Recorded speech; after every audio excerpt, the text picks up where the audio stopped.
Dear viewers, বন্ধুরা, primary teacher interview process 2024 বা primary teacher recruitment process 2024 যেটা আমরা আশা করছি ডিসেম্বর মাসের মধ্যেই হয়তো নোটিফিকেশান আসবে এবং তার পরবর্তী সময়ে অর্থাৎ 2025 সালের হয়তো ফেব্রুয়ারি মাসের দিক থেকে ইন্টারভিউ প্রক্রিয়া হয়তো শুরু হবে।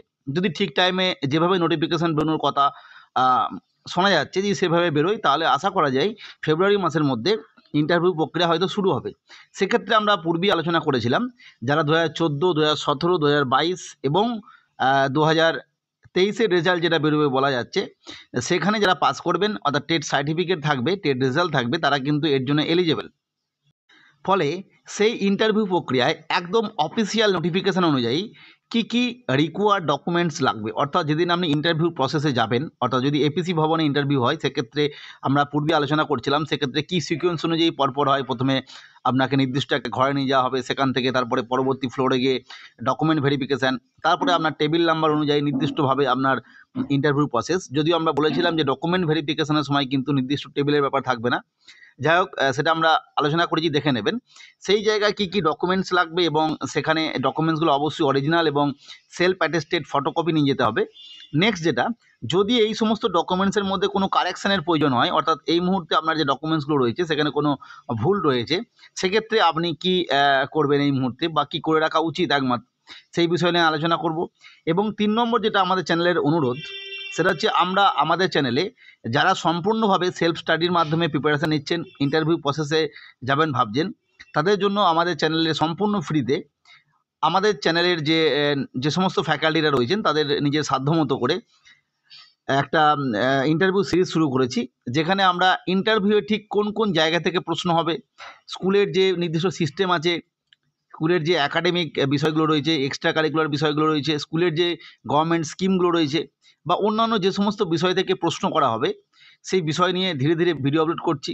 ফলে যারা আমাদের চ্যানেলের নিয়মিত দর্শক তারা অবশ্যই ভিডিওগুলো দেখো, এবং যদি কেউ নতুন হয়ে থাকো তাহলে অবশ্যই চ্যানেলটিকে সাবস্ক্রাইব করে রেখো, এবং যদি আজকের ভিডিও ভালো লাগে তাহলে লাইক করো।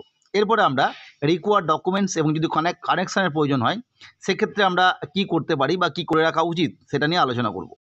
আমরা সরাসরি টেট 2022-এর যে রিক্রুটমেন্ট প্রসেস সেখান থেকে একজন ক্যান্ডিডেটের যে ইন্টিমেশন লেটার এসেছিলো, কল লেটার ফর ইন্টারভিউ, সেই জায়গায় যে ডকুমেন্টসের কথা উল্লেখ করা ছিল ডাইরেক্ট সেই জায়গা থেকে আমরা দেখছি।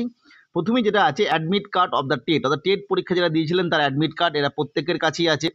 2 নম্বর হচ্ছে downloaded documents of TET qualification, অর্থাৎ টেট যে পাস করেছেন তার যে ডাউনলোডেড ডকুমেন্টস, অর্থাৎ টেট সার্টিফিকেট এবং টেট রেজাল্ট। এবং এই টেট সার্টিফিকেটের ব্যাপারে একটু সমস্যা আছে হয়তো অনেকের, নয় কিছু কিছু জনের, কারণ আমরা জানি যে টেট 14 যেটা 2022-এর ক্ষেত্রে তো অসুবিধা নেই, আমরা জানি রিসেন্টলি একটা ডাউনলোডের যে লিঙ্ক সেটা অ্যাক্টিভ করেছিল, পুনরায় সেটা বন্ধ আছে। কিন্তু টেট 14-র ক্ষেত্রে আমরা দেখেছিলাম যে একটা কেস ইতিমধ্যে এটা নিয়ে হয়েছে, যেখানে আমরা পূর্বে আলোচনা করেছিলাম, যেখানে পর্ষদ জানিয়েছে যে টেট সার্টিফিকেটগুলো পুনরায় লিঙ্কের মাধ্যমে প্রোভাইড করতে আমাদের কোনো অসুবিধা নেই। কিন্তু যেহেতু ওই সেই সময় সিবিআইয়ের হাতে তথ্যগুলো ছিল, সিবিআই তথ্য দিয়েছে, কিন্তু যে কোম্পানি টেন্ডার নিয়েছিল এই সমস্ত প্রক্রিয়াটার জন্য তারা কিন্তু সমস্ত তথ্য এই মুহূর্তে দিতে পারেনি, কারণ সেই সমস্ত কোম্পানির সঙ্গে কিন্তু টেন্ডার এই মুহূর্তে নেই।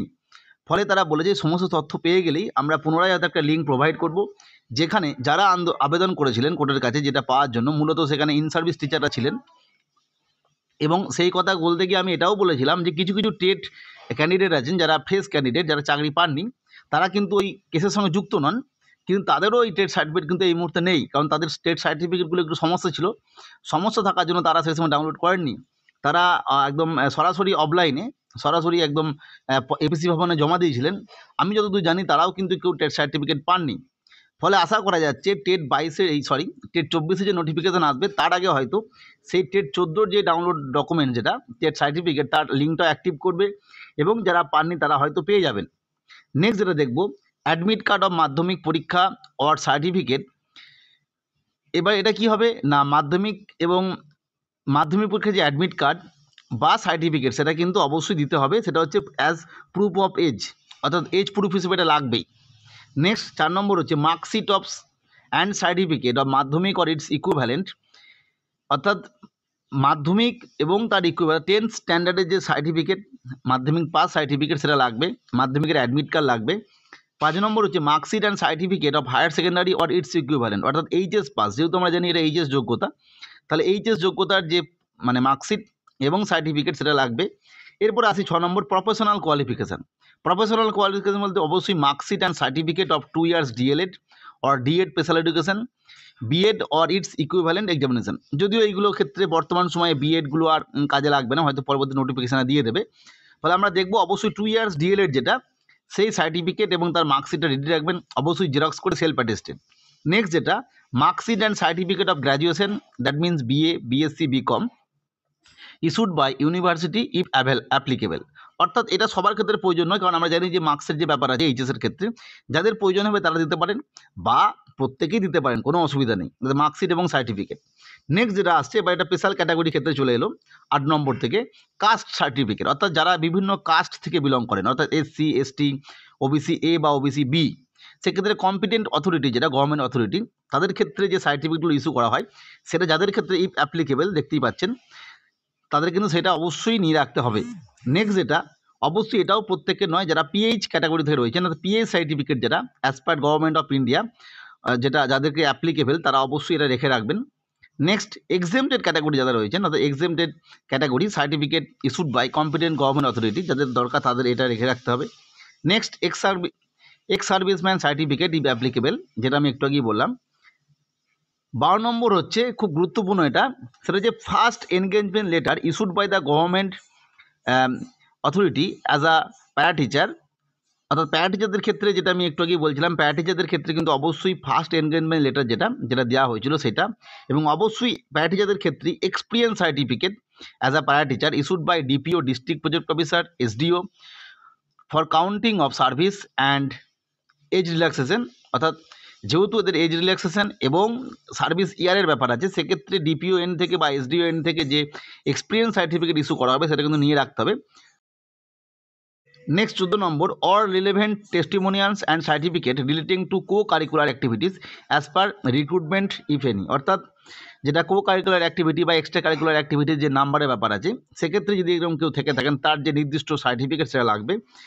15 নম্বর এবং 16 নম্বর আবার প্রত্যেকের লাগবে, সেটা হচ্ছে ভোটার আইডি বা আধার কার্ড, অর্থাৎ এপিক কার্ড যেটা বা আধার, অবশ্যই দুটোর মধ্যে যে কোনো একটা, এবং 1 passport size photograph self attested করা 1 পাসপোর্ট সাইজ ফটোগ্রাফ। আমি রিকোয়েস্ট করবো এখানে দুটো সঙ্গে রাখবেন। যাই হোক, এই গেলো বিষয়। এই সমস্ত ডকুমেন্টসগুলো কিন্তু আপনাকে রেডি রাখতে হবে, এই 16টা ডকুমেন্টস। এরপর যেটা আমরা আলোচনা করবো বললাম, যে কোনো জায়গায় যদি কারেকশনের ব্যাপার থাকে, তো ভুল আছে, নামে ভুল আছে, বাবার নামে ভুল আছে, ক্যাটাগরিতে ভুল আছে, সেক্ষেত্রে কী করবো? টেট রিলেটেড যে ডকুমেন্টসগুলো আছে সেগুলোতে যদি ভুল থাকে, অবশ্যই এই জন্য আপনাকে টেটের মানে যে পর্ষদ আর কি, সে যে পর্ষদের শরণাপন্ন হতে হবে, সেখানে ডাইরেক্ট গিয়ে আপনাকে জানাতে হবে। যদিও এই নিয়ে অনেকেই জানিয়েছেন, কিন্তু খুব একটা সুরাহা হয়েছে বলে আমার মনে হয় না।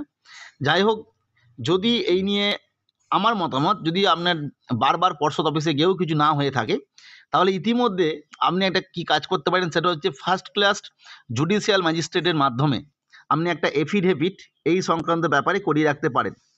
টেটের ক্ষেত্রে বলছি, এটা টেট সার্টিফিকেটে যদি ক্যাটাগরি আছে, এক্সেমটেড ক্যাটাগরি করে দেওয়া হয়েছে, এক ক্যাটাগরি প্যারা টিচার হয়ে গেছে, যাই হোক আর কি, করিয়ে রাখতে পারেন। নেক্সট যেটা অন্যান্য যে ডকুমেন্টসগুলো আছে, SC, ST caste certificate, PH certificate, মাধ্যমিকের অ্যাডমিট কার্ড, মার্কশিট, এ সমস্ত ক্ষেত্রে যদি কোনো সমস্যা থাকে, তাহলে এক্ষেত্রে আপনার এই মুহূর্তে হয়তো আপনি নির্দিষ্ট প্রসেসে গিয়ে পুনরায় এসে নাম পরিবর্তন করে সম্ভব নয়। আপনি কি করবেন, একটা এই সংক্রান্ত বিষয়ে একটা অবশ্যই ফার্স্ট ক্লাস এক্সিকিউটিভ ম্যাজিস্ট্রেটের মাধ্যমে একটা এফিডেভিট করিয়ে রাখবেন, যে আমার নামের কোনো একটা জায়গায় তো ও আছে, সেটা হয়তো এ হবে, মানে কোনো এক জায়গায় এ আছে, কোনো জায়গায় ও, এই ধরনের ভুল হয়তো আছে, সেক্ষেত্রে আপনি এটা করিয়ে রাখতে পারেন। যাই হোক, এই বিষয়টা রেডি করে রাখবেন, কারণ হঠাৎ করে নোটিফিকেশান এসে গেলে তখন কিন্তু হয়তো সেই মুহূর্তে আপনার এটা করা সম্ভবপর হয়ে উঠবে না। ফলে আজকে আমরা আলোচনা করলাম পুরো বিষয়টা। পরবর্তী ক্ষেত্রে আমাদের চ্যানেলের আপডেট বা ইন্টারভিউ রিগার্ডিং যে প্রসেস আমরা কথা বললাম, যে ক্লাস আনছি, সেগুলো পাওয়ার জন্য চ্যানেলটিকে সাবস্ক্রাইব করে রাখবেন। আজকের ভিডিও দেখার জন্য প্রত্যেককে অসংখ্য ধন্যবাদ।